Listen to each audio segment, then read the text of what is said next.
Hi everyone, I am Praveen Kumar Rath. I am a graduate from Computer Science and Engineering Department in IIT Rourkela. Our research work is on moving object detection for humanoid navigation in cluttered dynamic indoor environments. So there are a few challenges that humanoid robots face while navigating in indoor environments. The first one is the moving of dynamic entities around the robot. It is difficult for the perception sensors to capture these moving entities and perform the methods like slams and all. Perception sensors are also in a constant state of motion, so it also is difficult for understanding the motion of moving entities in that situation. Indoor moving objects are slow compared to the moving objects in outdoor environments, which are pretty fast. So the robustness and sensitivity of the detection algorithm needs to be very better in case of indoor environments when compared to the outdoor environments. Also, the detection of moving objects is a association along with SLAM and other navigation planning algorithms. So it must be flexible and efficient so that it can operate along with these algorithms, which in itself demand heavy computation. Detection and tracking of moving objects, also known as DATMO, has been previously researched pretty extensively and pioneered by Wang in their work on SLAM mode. They defined some requirements of SLAM, and they are SLAM with DATMO, specifically DATMO, that it should be able to detect and initiate new dynamic objects and model dynamic object trajectories, perform data association, that is, if there is the same object in two different point cloud frames, then the algorithm should be able to understand that two different frames have the same object, that is data association, also known as data correspondence. Combine two or more dynamic objects that correlate with each other, the same as this. Omit dynamic objects that are no longer in sensor field of view, and account for objects that may be occluded. Sometimes the measurements from the object can be stopped due to it getting occluded by some other object, or like a pillar or a wall or something. So the algorithm must also be able to rectify incorrect measurements by the sensor, and it must be able to operate for long observation sequences. The usefulness of having moving object detection capability for humanoids are tremendous. Information of such kind would assist humanoids to build better maps and build their plan and motion accordingly in unstructured confined dynamic environments. While navigating and mapping such environments, it will be helpful and provide them with frequent and fast knowledge about the spatial locations of nearby moving entities to get aware of the changes taking place in their surroundings. This is the flowchart of our research work. First step out of the 7 steps that we use for this entire detection process is cloud prosynchronization. In this process, the LiDAR data and the IMU data each have a timestamp, and ROS approximate time policy has been used to match this timestamp and make point cloud pose pairs. The second step is ground plane removal. In this, first we divide the entire 3D volume into voxels, and then we use a constant based on vertical axis, which is shown here, to find the voxels which are corresponding to plane surfaces, including the ground plane and other plane surfaces like table surface, etc.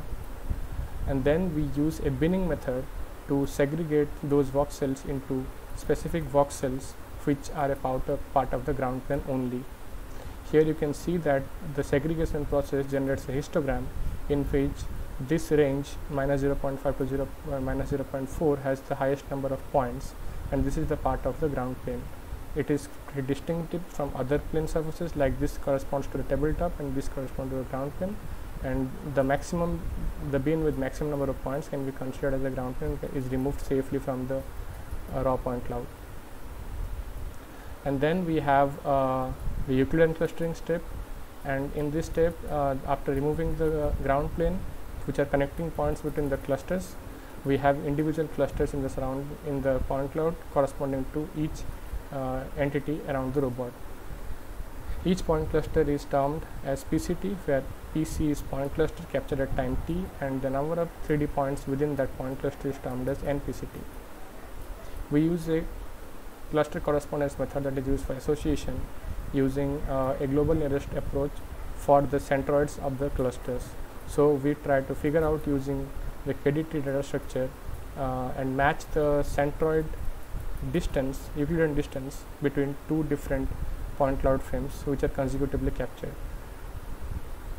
The association found between the point clusters between two consecutive point cloud frames is stored in a particular map M. So this map has all the association between the point clusters captured in two different point cloud frames consecutively. In order to prevent false positive correspondence, the matching process is reciprocal in nature, and additionally a volume constraint is used on the bounding box of the clusters in order to ensure correct correspondence. So if a point cluster is captured at the previous frame PCT-1 and the next frame it is captured at PCT, and if they are corresponding to each other, then this constraint should be satisfied, where delta is a threshold which depends on the volume, the bounding box of the point clusters. The next step, and one of the most important step, is the cloud post transformation step. So here I will introduce a few terms where PCT, PT, PLT and PGT. PT is the pose of the sensor that captures the point cloud frames with respect to the inertial frame, or here you can consider that as a ground frame. And PLT is the pose of the cluster or the object which is perceived with respect to the sensor. And PGT is the pose of the object with respect to the ground frame. So change in PGT, that is the pose of the object with respect to the ground, can be used or can be observed in order to determine whether an object is moving or non-moving. Mathematically, the global pose of the object as observed from the ground can be represented as the pose of the sensor with respect to the ground and the pose of the object with respect to the sensor. So here we have the point cluster of the same object that has been captured at time t-1 and time t, represented as PCT-1 and PCT. The local pose of the point cluster as observed from the sensor's frame is PLT-1 and PLT, and we try to determine a transformation matrix T that is able to transform the point cluster PCT-1 from PLT-1 to PLT, and that is represented by this equation. After transformation of PCT-1 to PLT, we get the new transformed point cluster PC star T-1 that has the pose that is equal to the point cluster PCT. Here we have a cartoon to display the transformation procedure. Here we have the sensor frame, and here we have the inertial frame. In the sensor frame, we can see that there is an object here which is non-moving, and here is the sensor. The sensor moves at distance d unit along the x-axis, and now it sees the object a little bit close to itself. And here we see that this is PLT plus 1, and here it is PLT. When we see this phenomenon from the inertial frame, we can see that as the sensor moved d unit along the x-axis, there is no motion that is observed for the object from inertial frame because it is not moving.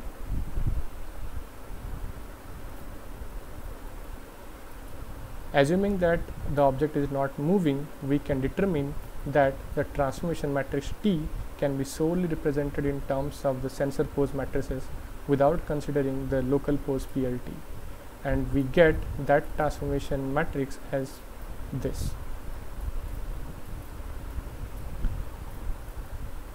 So in the two clusters will not overlap, so this overlap procedure is shown here.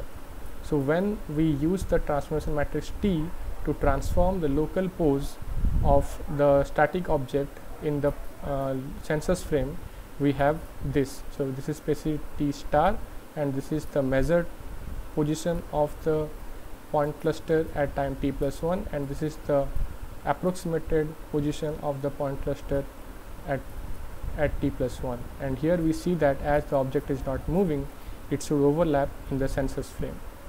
This overlap procedure will not happen if the object is moving, as t does not account for the object's motion. Hence, the extent of overlap between the approximated point cluster PC star t minus 1 and the measured point cluster PC t is an indication of the object's state of motion with respect to the inertial frame. We use an octree-based point cloud change detection algorithm that is present in point cloud library proposed by Camel et al. That algorithm gives us the number of points which are spatially differing between the point clusters PC star t minus 1 and PCT. That is given by phi. Phi is the number of points that spatially differs between the two corresponding point clusters. And if that satisfies a parameterized constraint as shown here, then only we consider the point cluster or the object corresponding to the point cluster to be moving. This normalization parameter eta is also known as the sensitivity of detection. The results of for all the corresponding clusters in a particular frame pair, we have this procedure repeated and the results are stored in a result vector R. Now we have this confidence based cluster tracking method, which is used to figure out which objects are actually moving and track them for long observation sequences. Till step 6, we have made two specific observations that moving objects continuously get detected as moving on multiple consecutive frames. However, occasionally they get erroneously identified as static due to inconsistent motion cues. Due to the variation in sensors motion, static objects get occasionally detected as moving, that is false positive detections. To deal with it, we introduce a confidence based tracking method in which we store the correspondence maps between last zeta point cloud frames in a mapping buffer MB and the result vector of last zeta point cloud frames in a result buffer RB. These two are used. The relation between the clusters within the frames is determined from MB and result is determined from RB, and these two things are used to determine the moving clusters in last zeta point cloud frames, the clusters which are found to be moving continuously in the last zeta point cloud frames. So once any of the clusters satisfies the condition and is found to be moving in last zeta point cloud frames, it is put into a tracking vector Tm with a non-moving confidence score beta. We follow the confidence based cluster tracking policy. Here we analyze MB and RB, and we follow some procedures as shown in this flowchart, and we are able to determine when a particular cluster needs to be added to the tracking vector Tm. And we follow this policy as shown in this flowchart to determine when a particular cluster needs to be removed from the tracking vector Tm. By following the tracking policy and the track maintenance policy that we proposed, we are able to make sure that the tracking vector always has the centroids of the clusters which are currently moving in the environment. So this tracking policy makes sure that our algorithm satisfies all the properties of that mode that has been proposed by Wang in their work on SlamMod. This is our experimentation setup, where you can see that we have this Velodyne lidar attached to the humanoid head and the Intel T265 IMU, which gives us the odometry. Then we have the results of our algorithm. Here you can see that it is an indoor environment with the ground plane removed, and the moving object here, a person, is tracked by the detection algorithm with a bounding box of red color around the moving object. And this is a experiment with the Kitty dataset, where we can see that a cyclist and two pedestrians have been tracked with our proposed algorithm.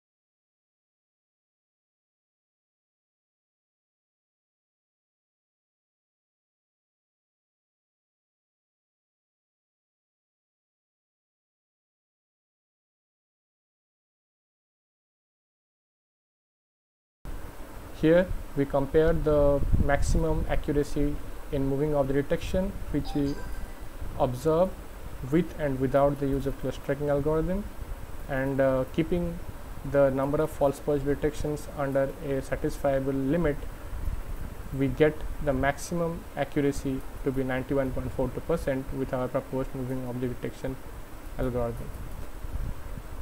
We are showing here the reference to the papers that we showed in the presentation. Yeah, we're open for Q&A.